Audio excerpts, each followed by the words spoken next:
haddii muuqaalkan uu ku soo gaaray adigoo caafimaad qaba ku shukri Allah subxaanahu wa tacaala. Dhiig yari waa tirada unugyada dhiigga cascas oo ka yar sida caadiga ah. Unugyada dhiigga cas waxay oksijiinta u xambaaraan qaybaha kala gedisan ee jirka. Marka ay tirada unugyada dhiigga cascas ka yar yihiin normalka loogu talagalay, oksijiinta yar ayaa soo gasha qaybaha kala gedisan ee jirka. Tani waa sababta qofku uu dareemo daal iyo daciifnimo. Haddaba waa maxay sababaha keena dhiig yari ama anemia?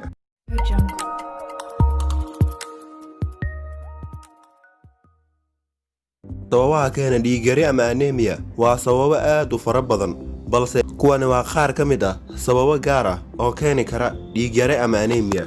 Waxaa dhiig yari keeni kara hoos u dhac ama in laga gaabiyo cunista cunno isu dheeli tiran.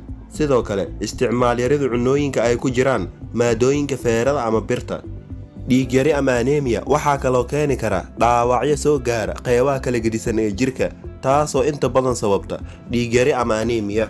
Sidoo kale dhaawacyada gaara afka, hunguriga, caloosha ama xiidmaha. Dhiiggaasi oo inta badan sababa xanuuno gaar ah sida xanuunka laabjeexa ama gaaska. In la joogteeyo soo jeedka habeenkii ama dhafarka joogtada ah waa qayb weyn oo ka mid ah hoos u dhac ku imaada dhiig yari ama wax loo yaqaano anemia. Isticmaalka ama cabista maadada kofeeyinta ay ku badan tahay sida qaxwada iyo kafeyga. Isticmaalka daawooyinka sida daawooyinka antibiyootika loo yaqaano ama qalajiyaasha, taasoo loo isticmaalo si xad dhaaf ah. Haddaba sidee lagu gartaa in ay jirto anemia ama dhiig yari? Calaamadaha lagu garta dhiig yari waxaa ka mid ah miisaanka oo hoos u dhaca, daciifnimo iyo daal fara badan oo la dareemo iyadoo xitaa aan wax hoola la qaban, indhaha madoowaada ama mugdi noqda. Mararka qaar neefsashada oo kugu gaabata ama feeraha oo ku xanuuna, wadnaha oo si degdeg ah kugu garaacma. Sidoo kale waxaa isbeddel ku imaan kara qaybaha kala gedisan ee jirka sida maqaarka, faruuryaha iyo ciridka ilkaha. Haddii aad isku aragto mid ka mid ah calaamadaha aan soo sheegnay, haddaba sidaan u kordhi unugyada dhiigga cascas si aad u noqoto qof caafimaad qaba. Fadlan si dhaqso ula xiriir dhakhtar haddii aad isku aragto calaamadaha mid ka mid ah.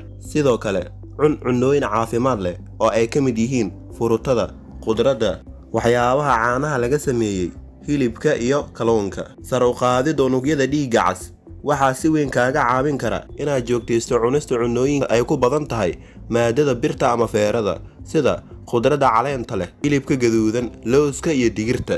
Cab biyo badan maalintii, 6 ilaa 8 galaas oo biyo ah ayaa kugu filan. Haddii aadan si dhaqso ula tacaalin sare u qaadida unugyada dhiigga cas, waxaad halis ugu jirtaa in dhiig lagugu shubo. Ka taxadir naftaada oo sare u qaad caafimaadkaaga. Haddii muuqaalkan uu ku soo gaaray adigoo caafimaad qaba ku shukri Allah subxaanahu wa tacaala.